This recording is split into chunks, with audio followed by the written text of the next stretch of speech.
జిల్లాలపై మోంతా తుఫాన్ పంజా విసురుతోంది. మచిలీపట్నంకి 230 కిలోమీటర్ల దూరంలో, కాకినాడకు 300 కిలోమీటర్ల దూరంలో, విశాఖపట్నంకు 370 కిలోమీటర్ల దూరంలో తుఫాన్ కేంద్రీకృతమైంది. మోంతా తుఫాన్ ప్రభావంతో కోస్తాంధ్రలో భారీ నుంచి అతి భారీ వర్షాలు కురుస్తూ ఉన్నాయి. శ్రీకాకుళం, విజయనగరం, విశాఖ, అనకాపల్లి, నెల్లూరు, కోనసీమ, కాకినాడ జిల్లాల్లో భారీ నుంచి అతి భారీ వర్షాలు పడుతున్నాయి. 95 ప్రాంతాల్లో భారీ నుండి అతి భారీ వర్షాలు నమోదవుతున్నాయి. అయితే చాలా ప్రాంతాల్లో రవాణా, విద్యుత్ సరఫరా నిలిచిపోయాయి.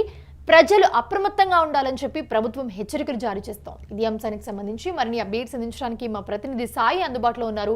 సాయి, మోంతా తుఫాన్ ఎఫెక్ట్ ఏ విధంగా ఉంది? ముఖ్యంగా ఏ ఏ ప్రాంతాలు మనకి ఎక్కువ అలర్ట్ చేశారు? అప్డేట్స్ ఏంటి అసలు దీనికి సంబంధించి? మొదట చూసుకుంటే ఆంధ్రప్రదేశ్ వైపు అయితే మోంతా తుఫాన్ అయితే దూసుకొస్తుందనే చెప్పవచ్చు. గడిచిన 8 గంటల్లో 17 కిలోమీటర్ల వేగంతో ఈదురుగాలులతో అయితే తుఫాన్ అయితే కదిలింది. అదేవిధంగా ఈ రోజు చూసుకుంటే తీరం వెంబడి గంటకు 90 నుండి 110 కిలోమీటర్ల వేగంతో గాలులు వీచే విధంగా అయితే ఇక్కడ పరిస్థితులు అయితే చూస్తున్నాం. అదేవిధంగా ఈరోజు కోస్తా జిల్లాలో అతి నుండి భారీ వర్షాలుగా పడే అవకాశం అయితే కనబడుతుంది. ఇక్కడ పలు ప్రాంతాల్లో అయితే విద్యుత్ నిలుపుదల అయితే వేశారు. కొన్ని చోట్ల అయితే భారీ చెట్లు పడే అవకాశం ఉందని చెప్పేసి అక్కడ చెట్ల కింద ఉన్న జనాన్ని గాని, ఇళ్ళలు గాని ఖాళీ చేస్తున్నారు. అదేవిధంగా చూసుకుంటే మనకి ఇప్పటి వరకు కూడా 95 ప్రాంతాల్లో భారీ వర్షాలు కురుస్తున్నట్టు రికార్డ్ అయితే నమోదైంది. అదేవిధంగా ఇప్పుడు నిన్న గాని, ఈ రోజు గాని, రేపటికి కూడా పాఠశాలలు, కళాశాలకు బంద్ అయితే ప్రకటించారు. అదేవిధంగా 11 జిల్లాలలో 6 లక్షల హెక్టార్ల పంట నష్టం వాటిల్లుతుందని అంచనా అయితే వేస్తున్నారు. మహేష్,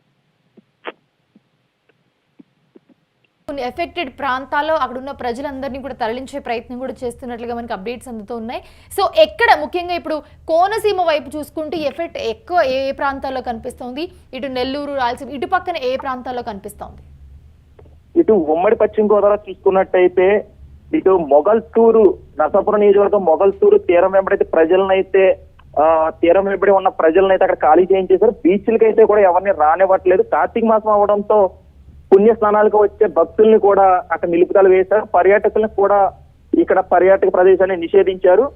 అదేవిధంగా రోడ్ల మీద అవసరమైతే తప్ప అనవసరంగా రోడ్ల మీదకి రావద్దని చెప్పేసి జిల్లా యంత్రాంగం అయితే హెచ్చరికలు అయితే జారీ చేస్తున్నారు. అదేవిధంగా తీర ప్రాంతాల వెంబడి ఉన్న జనానికి గాని, భారీ వర్షాలు ఉన్న ప్రాంతాల ప్రజలకు గాని రేషన్, అదేవిధంగా ఆహార పదార్థాల రక్షిత నీరైతే సరఫరా చేస్తున్నారు.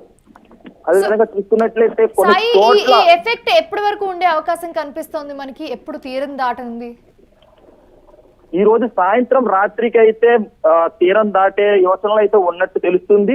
ఇప్పుడు ప్రస్తుతానికైతే మచిలీపట్నానికి 200 కిలోమీటర్ల దూరంలో, కాకినాడకు 310 కిలోమీటర్ల దూరంలో, విశాఖపట్నానికి 370 కిలోమీటర్ల దూరంలో తుఫాన్ కేంద్రీకృతమైందని వాతావరణ శాఖ అంచనాలు వేసింది. అదేవిధంగా ఇప్పుడు రైతులు చూసుకుంటే పంట చేతికందిన టైం ఇది. ఈ టైంలో భారీ వర్షాల తుఫాను కారణంగా పంట పాడైపోతుందని భయభ్రాంతులకైతే గురవుతున్నారు ఇక్కడ రైతులందరూ కూడా. అదేవిధంగా చూసుకుంటే ఇక్కడ రోడ్లు జలామయమయ్యి వాహనదారులకు కానీ, హాస్పిటల్కి వెళ్లే కొన్ని అంబులెన్స్లకు కానీ చాలా ఇబ్బంది పరిస్థితులు అయితే నెలకొంటున్నాయి ప్రస్తుత పరిస్థితులు అయితే. Right, thanks for the update Sai. చూస్తూ ఉన్నాము, ప్రజలు అప్రమత్తంగా ఉండాలని చెప్పి ప్రభుత్వం హెచ్చరికలు జారీ చేస్తోంది. కొన్ని చోట్ల విద్యుత్ అలాగే రవాణా సరఫరా కూడా నిలిచిపోయింది. ఎక్కడైతే లోతట్టు ప్రాంతాలు ఉన్నాయో ఆ ప్రాంతాల్లో కొంతమంది ప్రజలు ఇప్పటికీ వేరే ప్రాంతాలకి తరలించడం కూడా జరిగింది.